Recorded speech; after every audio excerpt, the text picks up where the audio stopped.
Alrighty. Guess we're gonna do it this way.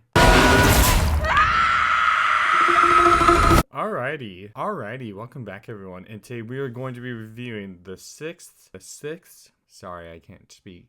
Today we are going to be reviewing the sixth entry into the Final Destination series, Final Destination Bloodlines. Because that would be crazy. Yes, I know. And I have a lot to discuss about this movie. Well, not like a terrible amount, but enough to make a video about it, so to speak. So let's get into it.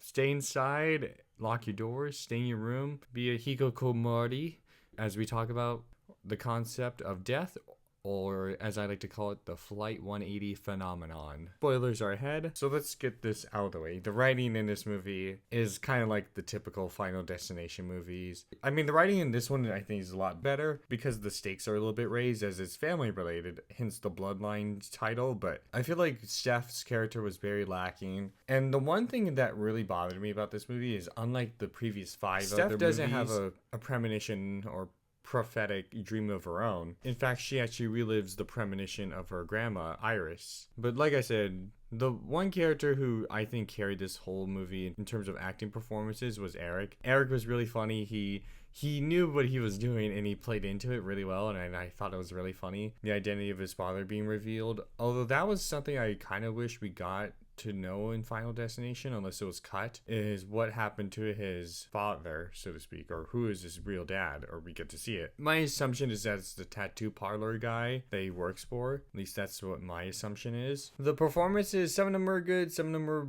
you know, as expected from a franchise like this. Just kind of two-dimensional, maybe one-dimensional. Like, they were very good performances in this. Don't get me wrong, like, everyone acted scared when it was called for. It wasn't very consistent, I would say. But then again, that's what this whole franchise has been known for, is inconsistent acting quality, except for the fifth one, which is, I think, what really picked it up. I mean, for me, the first one, I think, is the best one. Even though, as Dead Meat says it was a studio nightmare and it was a film by committee. We're not here to talk about the acting necessarily, or writing. We're here to talk about the bloody, gory content. The premonition I thought was the most graphic, I think, of all the premonitions. I mean, yes, we had that bridge incident from the fifth movie and the second movie, and there's a lot of callbacks, especially to the second movie with the log trucks. The premonition I thought was the most spectacular and most interesting part of this movie. I was not expecting Bloodworth to be actually in the beginning, to be honest with you, as I wasn't really expecting Bloodworth to be the little boy that we see in the beginning of the movie. In terms of the deaths, if I had to rank them, I think Darlene's was the weakest. It kind of gave me callbacks to Final Destination 3 with how McKinley dies. She's essentially smashed, but in the trailers you see she gets her head caught in a revolving door. Might have been misdirection, but I kind of wish we kind of got to see that death, or maybe it was like a mini premonition. Kind of like the fourth movie, which I know most people don't like that one, but I kind of like the fourth one in terms of like multiple different premonitions. In terms of the gory kills, we had to talk about that one scene in the movie, the MRI scene, and oh boy, that was like really tense. To be fair, I did hear about it beforehand, and as it was revealed in CinemaCon, and I didn't watch the video because the video wasn't posted to YouTube, but someone talked about it. When I first heard about it, it sounded extremely shocking to me, and it was really really cool to see that, not gonna lie. Although I think the way his brother died with the spring, I didn't really like that a lot. I mean, it makes sense for a double kill. My theory is that Eric was always on the list, and the Grim Reaper death or whatever still killed him anyway. I really like the slight little callback to Final Destination's 5's poster with how the bars pop out of his skull tattoo on his chest. That was pretty gruesome. Another one I really liked was actually the garbage truck death scene. I did see some behind the scene footage of how they were able to replicate it, and I tried watching the scene a couple times. I am still very impressed that they were able to do it that way. I thought it was really cool. So I'll stay away from trash trucks. I mean, as a kid, I used to have nightmares of like trash trucks, specifically the ones with the claws that were in my yard and they were gonna catch me, whatever, like Diesel 10, because I had a fear of Diesel 10 when I was a little kid. But the other deaths, I think Iris's is the most shocking. It took me a while to kind of understand why. Her death was essentially to explain the rules of death. Again, besides Darlene, the one I thought was kind of the one I did not like was the final one, because it felt like a little too much callbacky to Final Destination 2 with the wood logs and all. The best final kill, at least in my opinion, is the fourth one, only because we get that cool X-ray scene.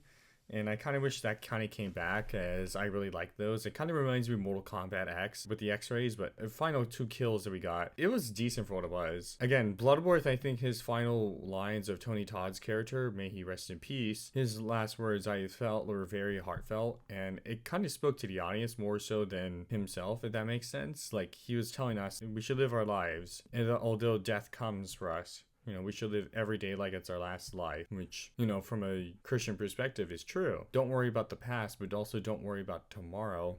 Tomorrow will come and bring its own problems. Focus on today. So I really like that message a lot, I would say. The writing was there, you know, I definitely think it's better. Apparently it has the writers from the later Saw franchises in it, but let's be real here. This movie is murder porn. And when I say porn, like, I mean in more like in the torture porn sense. Like, you're not really there for the characters, you're there for the bloody, gory, disgusting kills in there. Like, that's the whole point, is you're there for the kills. Like, you know, it knows it's like a murder porn, and it knows you're gonna skip past the dialogue stuff and get to the fun stuff. And it does get to it very quickly, I would say, with its runtime. I think, again, my biggest critique is, again, the writing department. I wish we kind of were able to kind of understand the characters a little bit more, get their motivations. I think that would enhance the performances a bit better, because, again, kind of towing off Final Destination 5, which had very good performances, and, you know, I really liked the first one. I think the first one was pretty good, but I did like the callbacks to the other franchises, like the wood chipper from Final Destination 3, from the Choose Their Fate, which personally I consider that canon. Don't tell me otherwise. There was a lot of callbacks to even the penny. There's a Daimbo short, The Creator of the Annoying Orange, that it kind of reminds me of, and it kind of is a small little callback to 4. I know I talk about 4 a lot, but there's a lot of callbacks to all the other movies. I think with this movie, I thought it was pretty decent for what it was. You know, it's a murder porn. You know, you're there for the disasters and the accidents. It knows what it is, and it gives you what you want. You know, I'm not too sure if it really makes references to the comics or the novels, which I'm aware of. I'm very well aware of that. I think if they were to continue forward with this franchise, there was an original idea I thought was really interesting, that it's set in the world of EMTs, so like emergency first responders, ambulances, police officers, firefighters, because that was like, it's something that was a rumor that was going around, that this movie was supposed to be set in the world of EMTs. But I also saw something about a cruise ship that would be interesting, but I think in the world of EMTs, I think it's a lot more practical and it makes more sense. It's a lot more interesting because people put their lives out on the line. But again, for what we get, I think it is what it is. Although I had to give a very low rating, around a 4.5. The performances were pretty decent for what they were. The writing wasn't really there, but it's a Final Destination movie. It's much like torture porns or murder porns. It knows you're only there for the killing and stuff. My biggest critique with the kills is there's nothing practical really done. Imagine the deaths, at least the first one or the MRI one, if there was practical effects done with. Like, that would have been so much more interesting, so much better. I know some blood gore hounds are gonna enjoy this, or people who like 1,000 Ways to Die, and if you really think about it, the Final Destination franchise is basically 1,000 Ways to Die, the movie. And although I know it was originally an X-Files thing, I think it should have just remained as an X-Files thing compared to all the others. I would say I would rate this as definitely because to me, I like the first one a lot. I think the first one's number one, you know. I think next would be maybe Final Destination 2, then 6, then 3 and 4. Yes, I know I rate 3 lower, but I'm not a big fan of 3. It kind of feels more like a spin-off, just like 4. 4 at least was interesting in some of its aspects, like with the multiple premonitions and stuff. But this movie, it does its job very well. It knows you're there for the blood and gore content, and it delivers. And that is it for today. What would you rate this movie? Feel free to disagree with me down below. I know that's an extremely controversial take. Again, that's just my opinion about it, but definitely let me know down below. I'll see you soon.